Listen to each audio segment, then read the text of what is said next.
విద్య నేర్పి విద్యార్థుల ఉజ్వల భవిష్యత్తుకు కారకులయ్యేవారు ఉపాధ్యాయులు.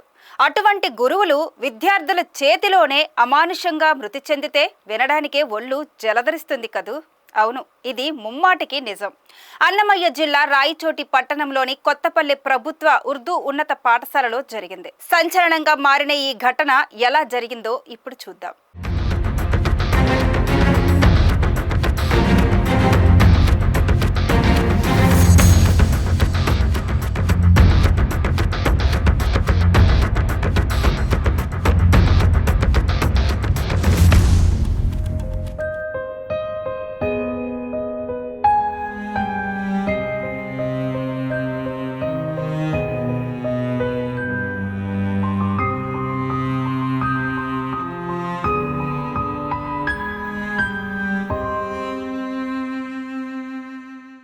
అన్నమయ్య జిల్లా రాయచోటిలోని కొత్తపల్లె ఉర్దూ ప్రభుత్వ పాఠశాలలో సైన్స్ టీచర్గా పనిచేస్తున్న ఏజాజ్ అహ్మద్ తరగతి గదిలో ఘర్షణ పడుతున్న విద్యార్థులను మందలించారు. దీంతో అప్పటికే ఆవేశంతో రగిలిపోతున్న ముగ్గురు విద్యార్థులు ఉపాధ్యాయునిపై దాడికి దిగారు. విచక్షణ రహితంగా పిడిగుద్దులు గుద్దారు. ఈ దాడికి ఉపాధ్యాయులు ఏజాజ్ కింద పడి కుప్పకూలిపోయారు. ఆసుపత్రికి తరలించేసరికి ఏజాజ్ మృతి చెందారు. అయితే ఈ ఘటనపై కుటుంబ సభ్యులు పలు ఆరోపణలు చేయగా ఉపాధ్యాయ వర్గాలలో మాత్రం అలజడి రేకెత్తించింది. విద్యతో పాటు విలువలు నేర్పే గురువులపైనే విద్యార్థులు దాడికి దిగడాన్ని ఉపాధ్యాయ వర్గాలతో పాటు విద్యార్థులు తల్లిదండ్రులు తీవ్రంగా ఖండిస్తున్నారు. సమాజం ఎటువైపు వెళ్తుందో అనే భయాందోళనను వ్యక్తం చేస్తున్నారు. దీనిపై మా వీబీసీ ఆన్ టీవీ ప్రతినిధి శ్రీదేవి అందిస్తున్న ప్రత్యేక డ్రైవ్.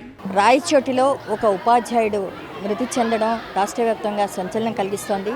మరి అందులోనూ ఒక క్లాస్ రూమ్లో చనిపోవడం అనేది ఒక బాధాకరమైనటువంటి విషయంగా ఇప్పటికే దీనికి ప్రజాప్రతినిధులు శాసనసభ్యులైనటువంటి విష్ణుకుమార్ రాజు గారు కూడా ఖండించడం జరిగింది. ఈ నేపథ్యంలో ఈ ఘటన పట్ల తల్లిదండ్రులు కానీ ఉపాధ్యాయులు కానీ అలాగే విద్యార్థులు కానీ ఏ విధంగా దీన్ని పరిగణిస్తున్నారో అడిగి తెలుసుకునే ప్రయత్నం చేస్తున్నాము. ప్రస్తుతం మనతో పాటు వీళ్ళందరూ ఉన్నారు. ఇది అక్కేపాలెంలో ఉన్నటువంటి ప్రభుత్వ పాఠశాల. మేడం, రాయచోటి ఘటన చూశారు, మీరు విన్నారు. సో దీన్ని ఉపాధ్యాయ వర్గాల్లో ఒక ఆందోళన కలిగిస్తోంది. దీన్ని మీరు ఎలా తీసుకుంటున్నారు? చాలా దురదృష్టకరమైన సంఘటన అండి ఇది. మన దేశంలోనే మొట్టమొదటిసారిగా నేను విన్నాను. ఒక తరగతి గదిలో ఒక ఉపాధ్యాయుడు మరణించడం అనేది అసలు చాలా ఉపాధ్యాయ వృత్తి పట్లే భయాందోళనలు కలిగించే విధంగా ఉంది ఈ సంఘటన.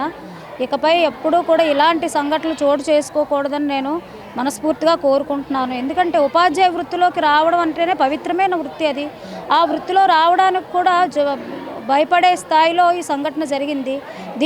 దీనికి అందరూ కూడా మన ప్రజాప్రతినిధులు ఎవరైతే ఉన్నారో దాన్ని బహిష్కరించి బాగా ఖండిస్తున్నాను నేను. మన ప్రజాప్రతినిధులు కూడా దీనికై పోరాడి ఉపాధ్యాయులకు సరైన భద్రతను ఇవ్వాలని, వాళ్ళకి వృత్తి పట్ల కొంచెం ధైర్యం, ఉత్సాహం, సాహసం అన్నీ కలిగేటట్లుగా మనకి శాసనాలు తీసుకురావాలని చెప్పి నేను వేడుకుంటున్నాను. నమస్తే. మాస్టారు, ఈ ఘటనలో చూసుకుంటే ఘటన ఎలా జరిగిందని చూస్తే కేవలం విద్యార్థులు గొడవ పడద్దు అన్న విషయం మాత్రమే అక్కడ ఉన్నటువంటి టీచర్ చెప్పినట్లుగా తెలుస్తుంది. సో దీన్ని అంటే ఈరోజు టీచర్లు విద్యార్థులను మందలించకూడదా తప్పు చేస్తే? తప్పకుండానండి. టీచర్ అనేవాడు ఉపాధ్యాయులకి ఒక స్టూడెంట్కి మార్గదర్శకంగా ఉండాలి, అలాగే దిక్సూచిగా ఉండాలి. ఎందుకంటే ఇప్పుడు ఒక ఉపాధ్యాయుడు వృత్తిలో ఉండేవాడు చాలా కల్మషం లేని మనిషిగా జీవిస్తాడు. ఆయనకి వేరే పనులతో సంబంధం ఉండదు.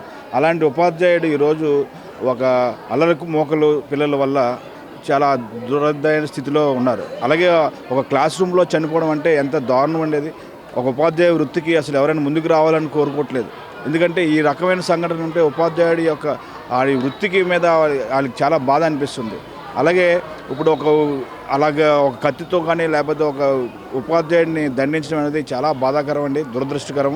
అలాంటి సంఘటనలు అసలు జరగకూడదు. మన దేశంలోనే కాదు, మన యొక్క రాష్ట్రంలో కూడా ఎక్కడ జరగకుండా చూడుకోవాలి. అలాగే ఉపాధ్యాయుల మీద ఆ గౌరవం పోయిందండి. ఇంతకుముందు చాలా గౌరవం ఉండేది. ఉపాధ్యాయులు అంటే ఉపాధ్యాయులు అటుపక్క వెళ్తే ఇటుపక్క వెళ్ళి వచ్చేవారు కాదు. ఇప్పుడు ఉపాధ్యాయులు అంటే ఒక రెస్పెక్ట్ పోయింది.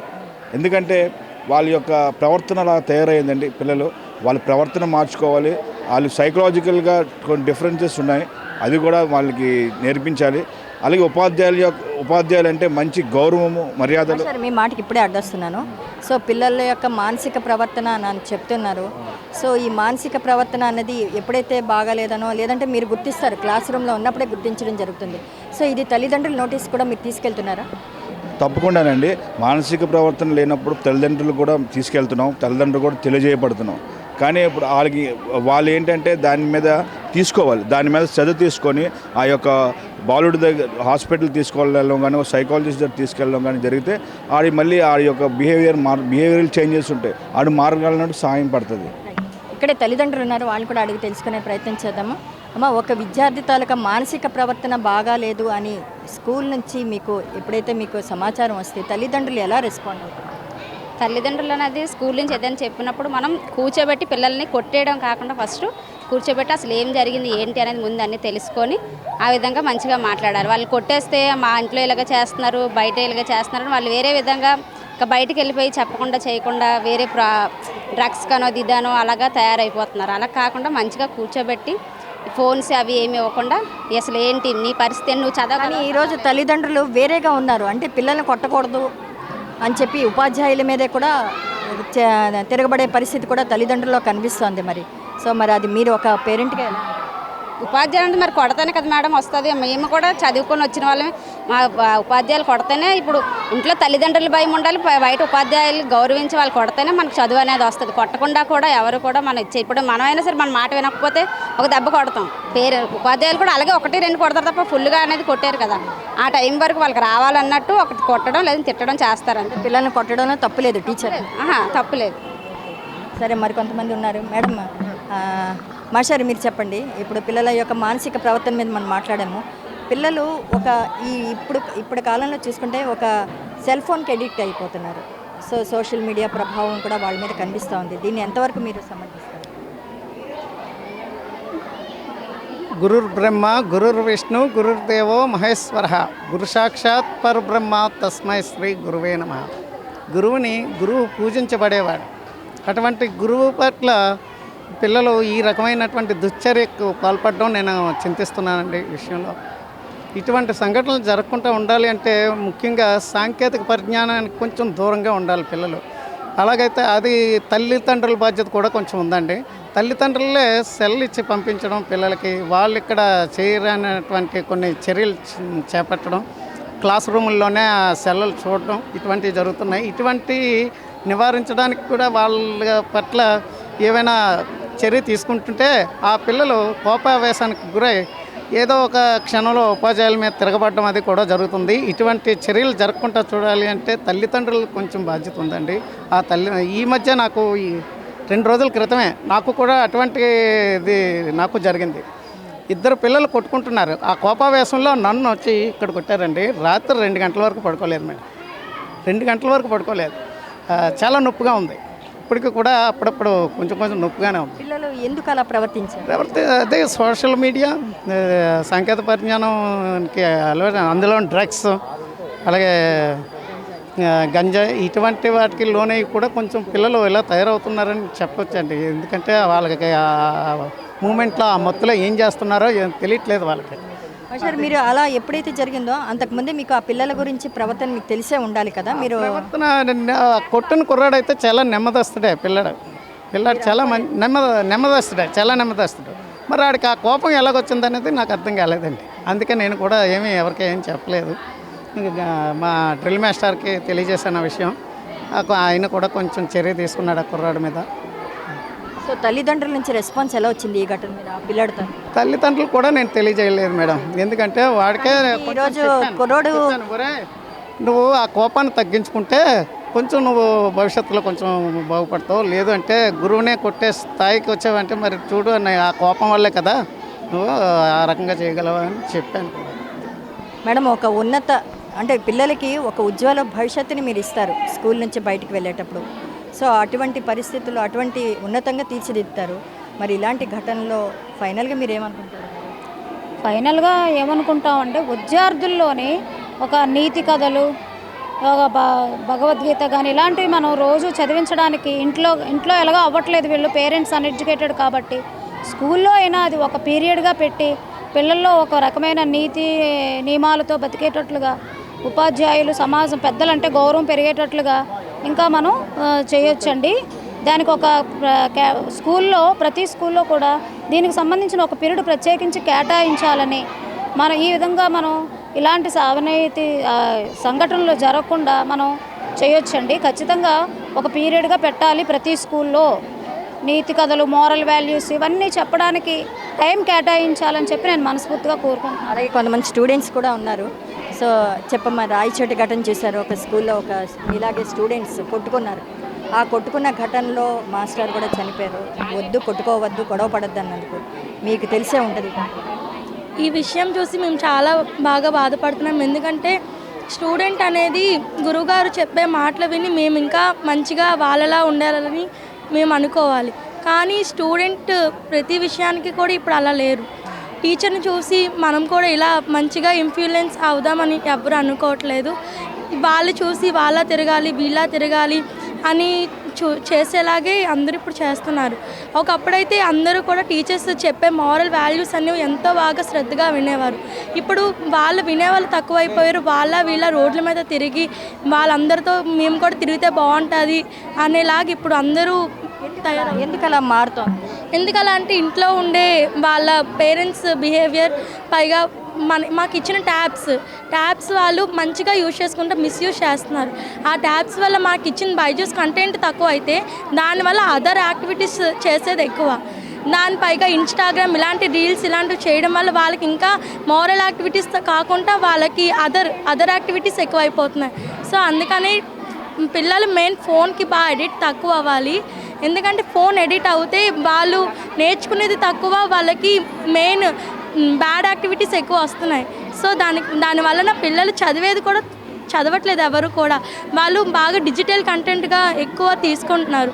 సో వాళ్ళు ఇలా చేయడం కరెక్ట్ కాదు. పైగా ఉపాధ్యాయులు అంటే గురువుతో సమానం. అలాంటి గురువునే అలా చేశారంటే ఆ విద్యార్థులకి ఖచ్చితంగా ఖండించాలి. అమ్మాయి చెప్పింది స్టూడెంట్ వాళ్ళకి ఇచ్చినటువంటి ట్యాబ్స్ ఏవైతే ఉన్నాయో ట్యాబ్స్ ద్వారా ఎడ్యుకేషన్ జరుగుతుంది. అది మంచిగా ఉపయోగించుకోవాలి కానీ ఒక మిస్యూజ్ చేయకూడదు. దాన్ని మిస్యూజ్ చేసుకొని పిల్లలు ఎలా పాడైపోతున్నారని తల్లిదండ్రులుగా మీరు ఒక సెల్ ఫోన్ ఇచ్చేస్తారు వాళ్ళకి, కానీ ఆ సెల్ ఫోన్ ఎలా ఉపయోగిస్తున్నాడో అన్నది పిల్లవాడి మీద మానిటరింగ్ లేదంటారా? పాప చెప్పింది కరెక్ట్ అమ్మ. ఎందుకంటే ఇప్పుడు ప్రతి ఒక్క తల్లిదండ్రులు కూడా వాళ్ళ పనుల కోసం పిల్లలకి డైవర్ట్ చేసి పిల్లల మైండ్ని డైవర్ట్ చేసి ఈ సెల్ ఫోన్లు ఇస్తున్నారు. ఈ సెల్ ఫోన్ ఇచ్చడం పిల్లలు పాడైపోతున్నారు తప్ప అలా ఏం బాగుపడట్లేదు దానివల్ల. అలాగని పిల్లలు ఈ ల్యాప్టాప్ కోసం స్కూల్ అంటే మన సంఘటన జరిగింది కదా, ఆ సంఘటన మనం చూసుకుంటే చాలా బాధాకరమైన విషయం అది. ఎందుకంటే అలాంటి సంఘటన అటువైపు గురువులకి అక్కడ రాయచోటి సంఘటన మీ ఎదురుగుండానే ఈ మాస్టర్ గారి మీదే ఒక అబ్బాయి వచ్చి కొట్టాడు అని చెప్తున్నారు. మీ కళ్ళెదితే మీ స్కూల్లో. అవును మేడం, అప్పుడు అదే చెప్తున్నాను. అప్పుడు ఆ సంఘటన జరిగిందంటే చాలా బాధాకరమైన విషయం. అటుపక్క గురువులు మనం గౌరవించాలి. గురువులు లేకపోతే మనం లేము. అదేవిధంగా పేరెంట్స్ లేకపోతే పిల్లలు లేరు. అటువైపు గురువుల్ని ఇటుపక్క పేరెంట్స్ని గౌరవించుకొని పిల్లలు పెద్ద పైకి వస్తుంటే తల్లిదండ్రులకు బాగుంటుంది, గురువులకు బాగుంటుంది, పాఠశాలకు కూడా మంచి. తల్లిదండ్రుల బాధ్యత ఎంత? తల్లిదండ్రుల బాధ్యత అనేది పూర్తిగా ఉంటుంది. లైఫ్ లాంగ్ తల్లిదండ్రుల బాధ్యత ఉంటుంది.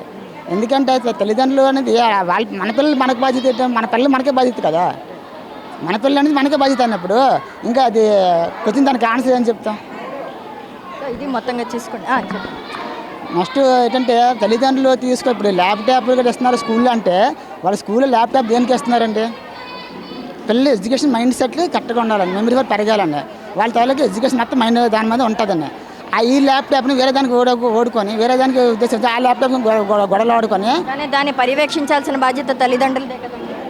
దాన్ని పర్యవేక్షించిన బాధ్యత తల్లిదండ్రులు. కానీ స్కూల్లోకి వచ్చిన తర్వాత జరుగుతుంది కదా, అదే స్కూల్లోకి వచ్చిన జరుగుతుంది కాబట్టి స్కూల్లో ఉన్న యాజమాన్యము కరెక్ట్గా ఉండి, స్కూల్ టీచర్ కరెక్ట్గా ఉండి మీకు ఇచ్చిన ల్యాప్టాప్ ఏదమ్మా డోర్ చెక్ చేస్తున్నాడు సార్లు అంటే చెక్ చేసి మీకు ఇచ్చిన ల్యాప్టాప్ ఏది, నన్ను ఇచ్చిన ల్యాప్టాప్ అయిపోయింది, ఎందుకు పోయింది, అక్కడ పోయింది, ఎలా పోయింది. స్కూల్లో ల్యాప్టాప్ స్కూల్లో పోతే తల్లిదండ్రులు ఎలా బాధ్యత అవుద్ది? నీ యొక్క అభిప్రాయం చెప్పండి. పిల్లల బాధ్యత అంటే ఇంట్లో కూడా బాగానే ఇచ్చేస్తున్నారు, స్కూల్లో కూడా ఉపాధ్యాయులు కూడా బాగానే చెప్తున్నారు. కానీ పిల్లలు బయట అంతా ఇప్పుడు బ్యాడ్గా ఉంది కదా మేడం, అందువల్ల అందరూ పిల్లలు పాడైపోతున్నారు. సగం ట్యాబ్స్, ఫోన్స్ ఇవి ఇచ్చి కూడా సగం పిల్లలు పాడైపోయారు. మళ్ళీ బయట డ్రగ్స్ ఇప్పుడు అందరికీ అవే ఎక్కువగా ఉంది మేడం. వాటి వల్ల ఇప్పుడు ఇంత అగత్యం తోడ్పడడానికి అయితే ఇప్పుడు బయట తిరిగే వాళ్ళు చెడిపోకుండా వీళ్ళు కూడా చెడిపోతున్నారు మేడం. అందువల్ల ఇంతలా మేము చాలా బాధగా ఫీల్ అవుతున్నాం మ్యామ్, ఇంత ఇదిగా. సో మొత్తంగా చూసుకుంటే ఇది ఇక్కడ చెప్పండి. మేడం మేడం చెప్పండి, మీరేం చెప్పాలంటే? ముఖ్యంగా మనం ఉపాధ్యాయుడు దండించకూడదు అని చెప్పేసి ఈ మధ్య రూల్స్ వచ్చాయండి పాఠశాలల్లో. దానివల్ల కూడా మేము ఫ్రీగా మరి పిల్లవాడు తప్పు చేసి దండించకూడదు అన్నప్పుడు వాడిని ఇంకా వాళ్ళ యొక్క అవినీతి ఇవన్నీ పెరుగుతాయి తప్ప తరగవు. ఉపాధ్యాయుడికే సమాజంలో తల్లిదండ్రి తర్వాత ఉపాధ్యాయుడికి మాత్రమే దండించే అధికారం ఉంది. కానీ నేటి సమాజంలో ఉపాధ్యాయులు దండించకూడదు, కొట్టకూడదు, వాడు మనోభావాలు దెబ్బతినేటట్లుగా మాట్లాడకూడదు, ఇవన్నీ చెప్పడం వల్ల ఉపాధ్యాయులు మనం ఫ్రీగా ఏమీ చేయలేకపోతున్నారు. అంటే వాడు తప్పు చేసినా కూడా గట్టిగా మాట్లాడలేని పరిస్థితి అయిపోయింది. అందువల్ల విద్యార్థులు ఇంకా వాళ్ళకి ఫ్రీడమ్, స్వేచ్ఛ పెరిగిపోయి వాళ్ళకి నచ్చినట్టుగా వాళ్ళు ప్రవర్తిస్తున్నారు. ఏమైనా అంటే దండించకూడదు, కేసులు పెడతారని పేరెంట్స్ కూడా వెనకేసుకొస్తున్నారు. తల్లిదండ్రులు తప్పు చేసినా దండించినా కూడా తల్లిదండ్రులు కూడా వచ్చి ఇవన్నీ సంఘటనలు అన్ని కారణాలే అవుతాయండి ఇలాంటి సంఘటనలు జరగడానికి. ఇకపై ఇలాంటి సంఘటనలు జరగకూడదు అని చెప్పి నేను భగవంతుని కోరుకుంటున్నానండి. నేను కూడా ఉపాధ్యాయురాలుగా చాలా బాధపడ్డాను, టెన్షన్ పడ్డాను. ఒక రోజంతా నేను నిద్రపోలేదు. అసలు ఏంటి పరిస్థితి, సమాజం ఎక్కడికి వెళ్ళిపోతుంది అని నేను చాలా బాధపడ్డానండి. మా ఫాదరు టీచరే, మా సిస్టర్స్ ఇద్దరు కూడా టీచర్సే, మా తాతగారు కూడా టీచరేనండి. ఇవి ఇన్నాళ్ళు లేనిది కొత్తగా వింటున్నామని భయాందోళనలు గురయ్యి ఉద్యోగంలోకి రావాలి అంటే టెన్షన్ పడే విధంగా తయారైందండి. ఇలాంటివి జరగకుండా ప్రభుత్వం ఏమైనా చర్యలు తీసుకుంటే బాగుంటుందండి. మెయిన్ అదే గవర్నమెంట్ స్కూల్ కమిటీల నుంచి కూడా ఒక ప్రపోజల్స్ వెళ్తాయి కదండి. మీరు ఏమైనా అటువంటివి ఏమైనా అవకాశం వస్తే ఎలాంటి ప్రపోజల్స్ మీరు గవర్నమెంట్ ముందు నుంచి? అదే నేను ఉపాధ్యాయుడు దండించకూడదు అనేది ఉపాధ్యాయుడు తీసేయాలండి. అంటే అది ఏదో మరి ఉపాధ్యాయుడు దండించకపోతే సమాజంలో మరి ఇంకెవరండి మంచి చెడులు చెప్పేది? ఉపాధ్యాయుడే కదా, తల్లిదండ్రి తర్వాత ఉపాధ్యాయుడే. అతనికే మీరు కట్టుబాట్లు పెట్టేస్తున్నారు ఉపాధ్యాయుడికి. అది ఫస్ట్ అదేనండి మెయిన్. దండిస్తే కానీ వాడికి పాఠం రాదు, అంతే కదా, రాదు. ఫస్ట్ ముందు చదువు, స్కూల్ అన్న గౌరవం ఉంటుంది. ఉపాధ్యాయుడు అమ్మో ఇలా తప్పు చేస్తే ఉపాధ్యాయుడు దండిస్తాడు అన్నది మైండ్లో ఉంటే కొంతవరకు కంట్రోల్లో ఉంటాడు విద్యార్థి అనేవాడు. లేకపోతే విచ్చలవిడిగా ప్రవర్తిస్తాడు. అదే పెద్దయ్యాక ఏ హంతకులుగానో మారినా కూడా మనం ఆశ్చర్యపోవాల్సిన పని లేదు.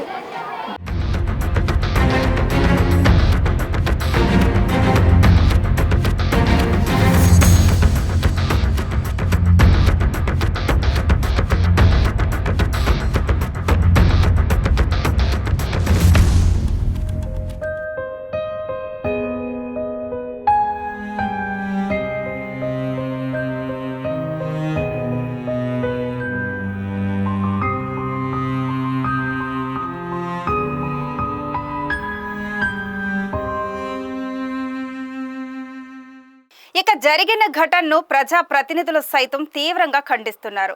ఉపాధ్యాయుని మృతి కేసులో విద్యార్థులు గంజాయి సేవించినట్లుగా సమాచారం ఉందని అనుమానం వ్యక్తం చేస్తున్నారు. విశాఖ బీజేపీ ఉత్తర నియోజకవర్గం శాసనసభ్యులు విష్ణుకుమార్ రాజు పిల్లలను దండించకూడదు అనే నిబంధన ఉన్నప్పటికీ వారి ప్రవర్తన, నడవడిక నిరంతరం పర్యవేక్షించాల్సిన బాధ్యత ఉపాధ్యాయులతో పాటు తల్లిదండ్రుల మీద ఉందంటున్న ఎమ్మెల్యే విష్ణుకుమార్ రాజుతో మా వీబీసీ ఆన్ టీవీ ప్రతినిధి శ్రీదేవి ఫేస్ టు ఫేస్.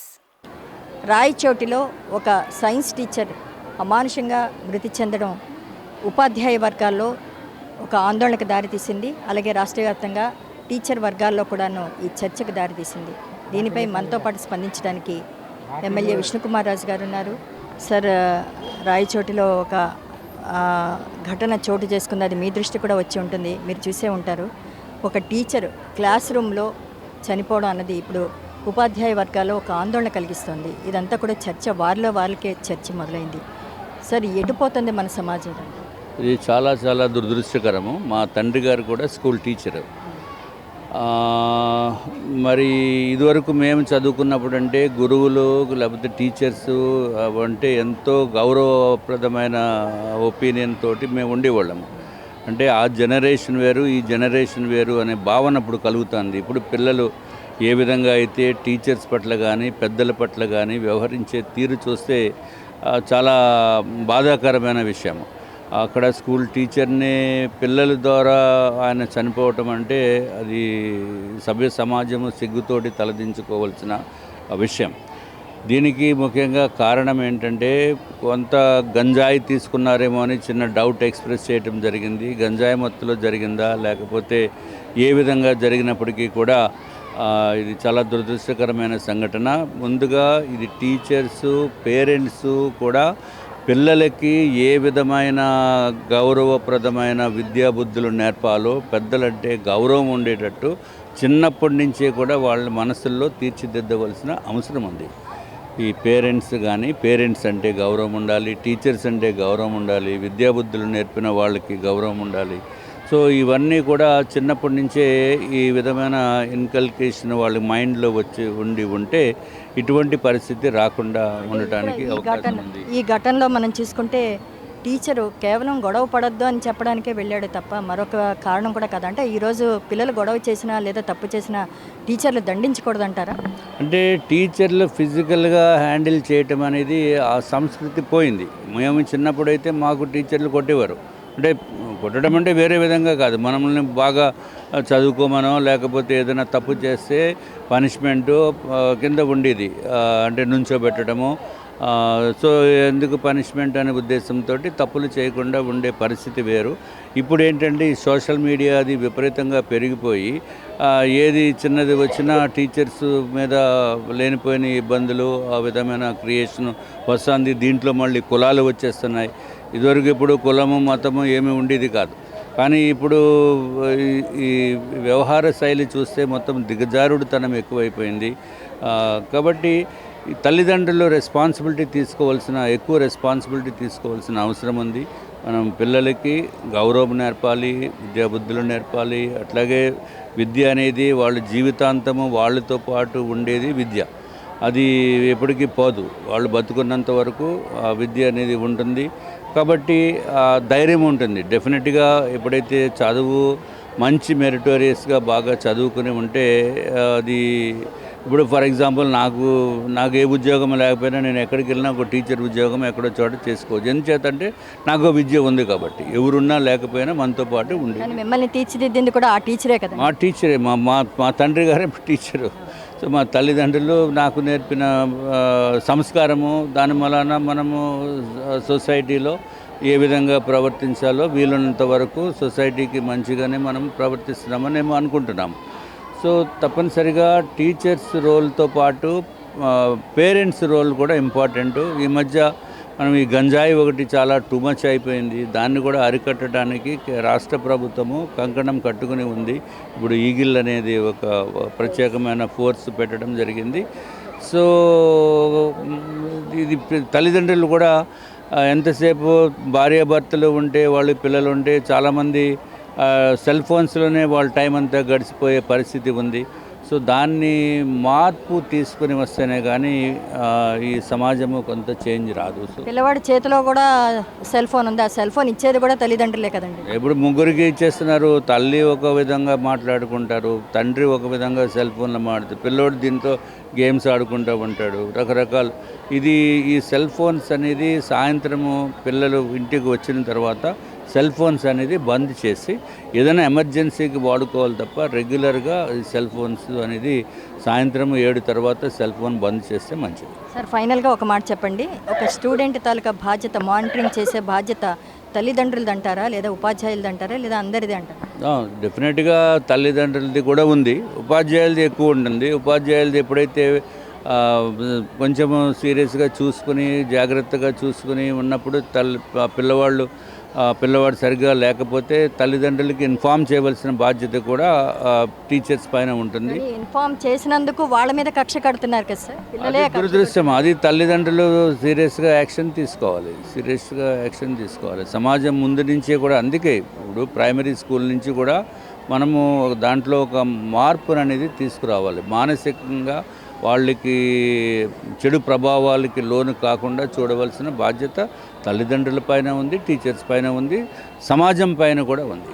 మొత్తానికి ఉన్నత విద్యా బుద్ధులు నేర్పించేటువంటి గురువుల పట్ల విద్యార్థులు ప్రవర్తించడం ఒక తీవ్ర దిగ్భ్రాంతికరమైనటువంటి విషయంగా శాసనసభ్యులు విష్ణుకుమార్ రాజు చెప్తున్నారు. ఈ ఘటనని తీవ్రంగా ఖండించడం జరిగింది. ముఖ్యంగా పిల్లల మీద మానిటరింగ్ అన్నది విద్యార్థుల మీద ఉంటుంది, అటు తల్లిదండ్రుల మీద ఉంది, అలాగే ఉపాధ్యాయులు విద్యాబుద్ధులు నేర్పించేటువంటి విద్యార్థుల మీద కూడా ఉంది అన్నటువంటిది ఆయన యొక్క అభిప్రాయం. వీడియో జర్నలిస్ట్ కృష్ణతో Sridevi for BBC on TV.